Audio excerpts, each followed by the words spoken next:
Welcome to The Explainer. Today, we're going to tackle something we all face, turning a kind of messy client brief into a super clear, actionable plan for a killer spreadsheet. Let's dive right in. All right, picture this. You've just been handed a new project brief. You open up a fresh spreadsheet, and all you see is that blinking cursor. It's kind of intimidating, right? Where do you even start? We've all been there. But here's the secret. Having a structured approach, a real game plan, makes all the difference between chaos and, well, a masterpiece. And that game plan? It starts right here. We're calling this first big step the blueprint before building. And honestly, this isn't just a nice-to-have suggestion. The planning phase is, without a doubt, the most critical part of the entire project. Seriously. Think about it like this. It's super important. You wouldn't expect an architect to start building a house without a detailed blueprint, right? They wouldn't just show up and start laying bricks. Well, it's the exact same for us. We need a solid plan before we write a single formula. Getting this initial brief analysis right is your foundation. Nail this part and trust me, everything else just falls into place so much more easily. And hey, this isn't just about being neat and tidy. If this project is for school or work where you're getting graded, this planning stage is where you can rack up some serious points for analysis and design. But really, for any project, the lesson is the same. A good plan isn't extra work, it's the work that makes sure you get an awesome result in the end. Okay, so our foundation is set. We know planning is key. Now, the next step is to figure out what the client is actually asking for. This is where we play detective and translate what can sometimes be a really vague request into a super clear, actionable to-do list. You know, the fancy term for this is analyzing requirements, but all it really means is breaking down that big, kind of scary client request into smaller, bite-sized pieces. It's how you turn what feels like climbing Mount Everest into just taking a few steps up a staircase. Way more manageable, right? Let's make this real. Here's a pretty standard client brief. They say something like this. Whoa, okay, there's a lot to unpack there. So how do we even begin to untangle all of that? This is exactly how. We take that big paragraph and turn it into a simple checklist. So when they say automated system, what does that really mean? Well, it means we need a way to store data, basically a database.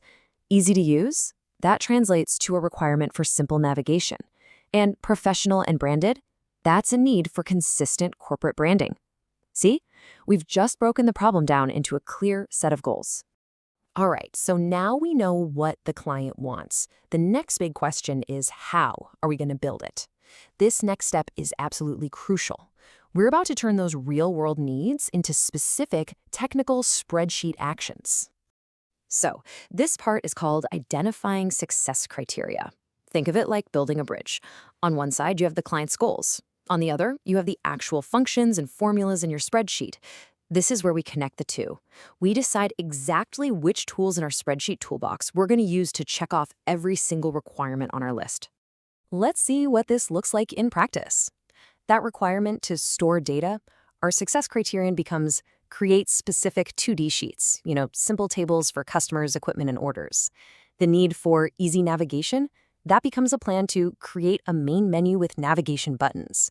And that big invoice system, we'll tackle that by creating a 3D spreadsheet that pulls all the data it needs from the other sheets. See how it's starting to feel like a real concrete plan? And it doesn't stop there. The client asked for accurate calculations. So our plan is to use specific formulas like if, sum, and count to make sure the numbers are always right. And what about that professional look? That's not just a fuzzy idea anymore. It's a solid plan to use conditional formatting, to highlight important info, and to make sure every single sheet has a consistent style, right down to the company logo. Okay, we've figured out what we need to build and how we're going to do it. Now it's time for the final and maybe the most fun part of the planning phase, actually visualizing the layout and the logic. It's time to sketch out our blueprint. And listen, the most important thing to remember here is that this all happens on paper, or, a whiteboard or a simple design app before you even think about opening your spreadsheet software. This is your moment to think through the best possible approach without getting tangled up in formulas and self-formatting just yet. So, how do you actually document this plan? Well, there are two really great ways. The first method is super visual. It's all about creating simple sketches or mock-ups of how your spreadsheet is going to be structured. And check this out. It's a perfect example. It defines the headers for the order sheet and the equipment sheet. But if you look closer, it's even more detailed. It specifies the type of data that's going to go in each column. Is it a date, a number, currency? It even maps out navigation, like a back to menu button. It's so simple to do, but it has a huge impact on making your plan feel real.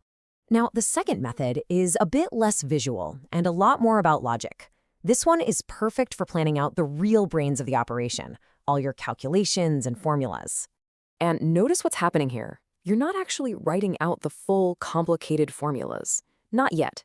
You're just defining the job that each function is going to do. For example, you're deciding, I'm going to use an IF function to handle discounts, or I'll need a VLOOKUP to grab data from the equipment sheet. This kind of high-level plan makes sure that when you do start writing formulas, every single one has a clear and specific purpose. And there you have it. In just a few steps, we've gone the whole journey. We started with what seemed like a complex, maybe even confusing client brief. We broke it down to find the real requirements, we defined our success criteria, and then we sketched out a design for the whole thing. We've gone from a vague idea to a concrete, buildable blueprint. So, as you can see, this whole process from brief to blueprint isn't magic. It's a clear, repeatable system. So now I've got a question for you. Think about the next project you're going to work on. Now that you have this blueprint, what's the very first step you'll take to plan it out and make sure it's a huge success?